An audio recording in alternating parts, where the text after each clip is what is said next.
Welcome to the O.P.D Network Podcast. I'm Lorenzo. Hey, today's topic is what? Overtime. Anybody that knows me know I know a lot about overtime. We're going to talk about it. Be right back.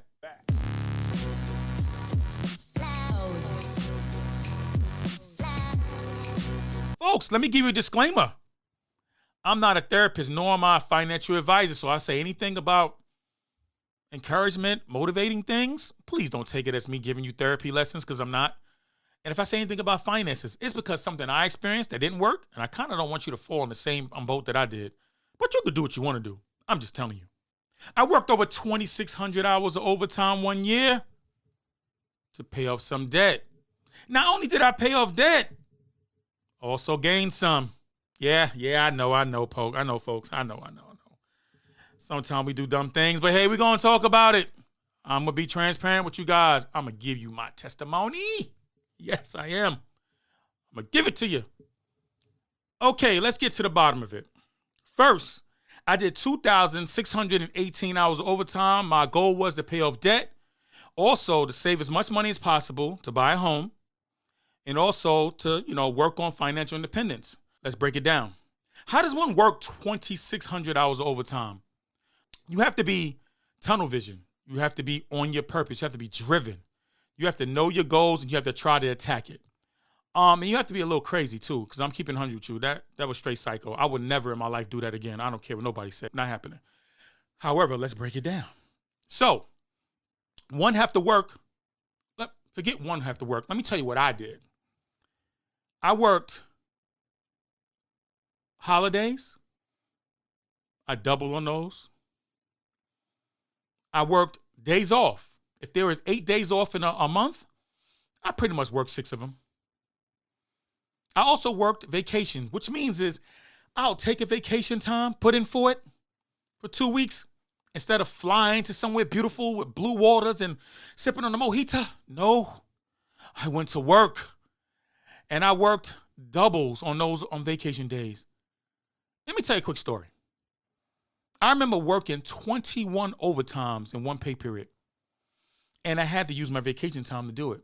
It was planned, it was mission focused, but it was psycho.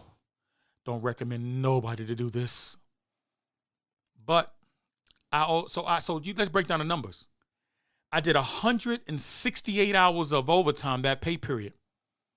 I'm required to do 82. So I did a total of 248 hours. Total hours of work in a two week pay period, one pay period. That's insanity. I could tell you stories for days about my mission and my grind and where my mind was when I was doing that overtime. I remember another story where I looked at my calendar book and I looked at the month. It was 31 days in a month. And I remembered I looked at my book because I usually highlight my book on the days I do overtime to see how many days I did and where I'm supposed to work. I looked at my book. I said, dang, it's 31 days in this month, and I worked 27 of them. Doubles. I mean, I'm telling you, bro, I went crazy with it. It was a hot time. It was like open. I mean, I came from another spot, and I was grinding there, and I came to this other spot. I'm like, yo, this is way easier. So I'm like, no way I'm not going to smash them. So I'm telling you, I could go on for days on like how where my mind went. And not for nothing, man. It got to a point where I felt like I was being greedy.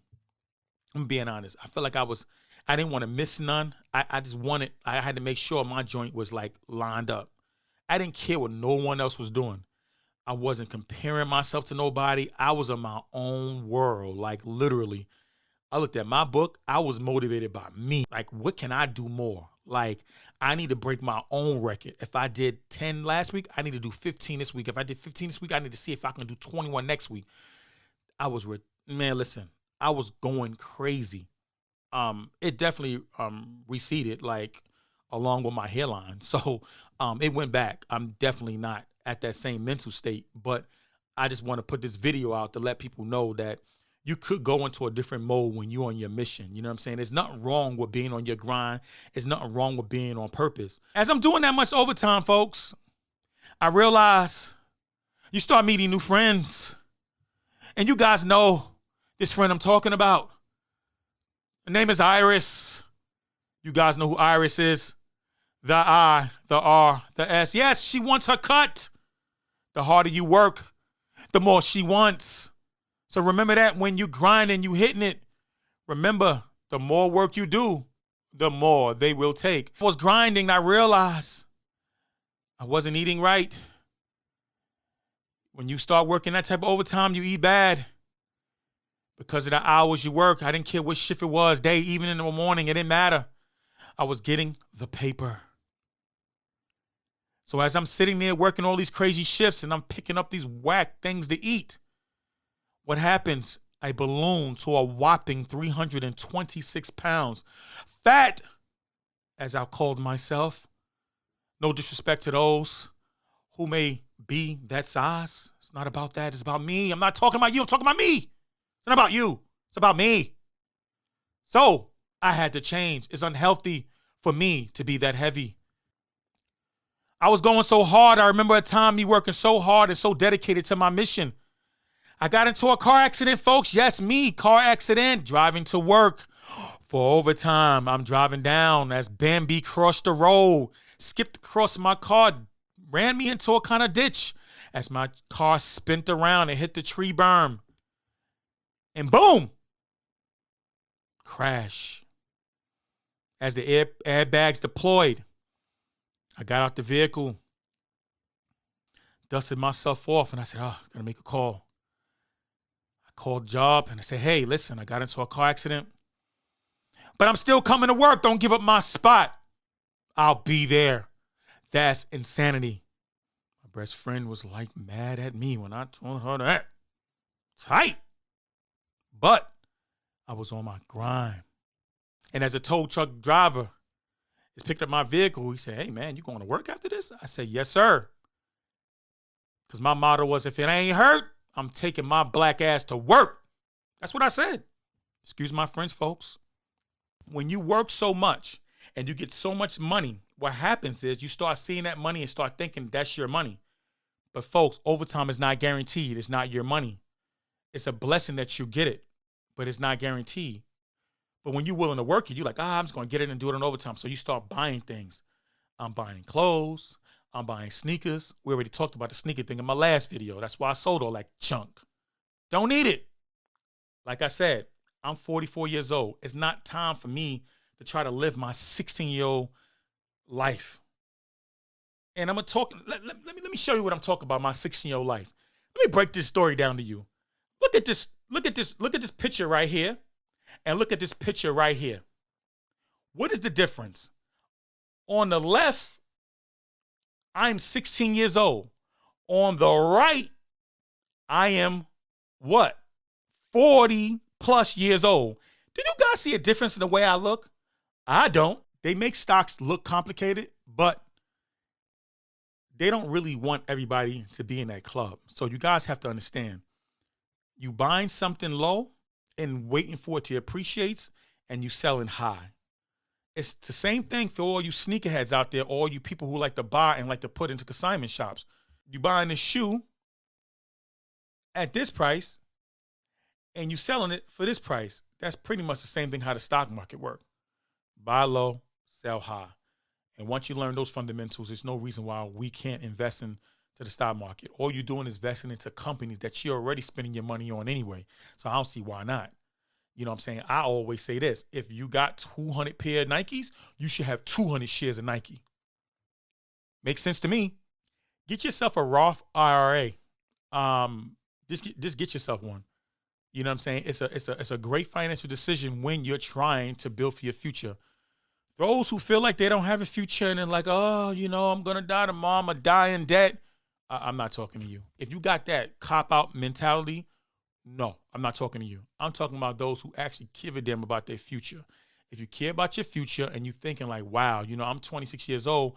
I don't want to be 40-something years old and still like not figuring out what I want to do with my money. So I'm telling you, if you're in your 20s and you have an opportunity to get you a Roth and you're working, get one. It'll be the best financial decision you make, because when you retire with something that's not going to pull from you, meaning that there's going to be no taxes taken out because you already paid taxes on it, and any of your growth is going to be already covered. So you got to make sure you jump on that. we wouldn't have to work so hard if we put our money to work. That's what I learned.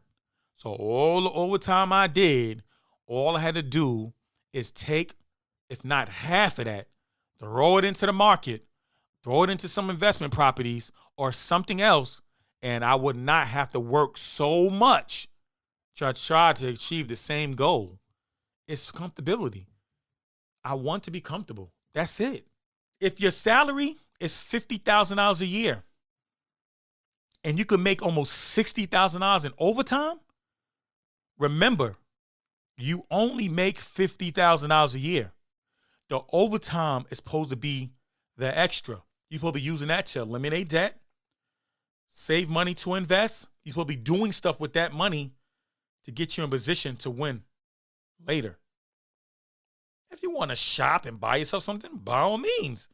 Just don't let your shopping outweigh the goals of why you're doing overtime, period.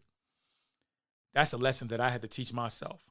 And this is why I'm doing this overtime video, because everybody knows me. They know me for what?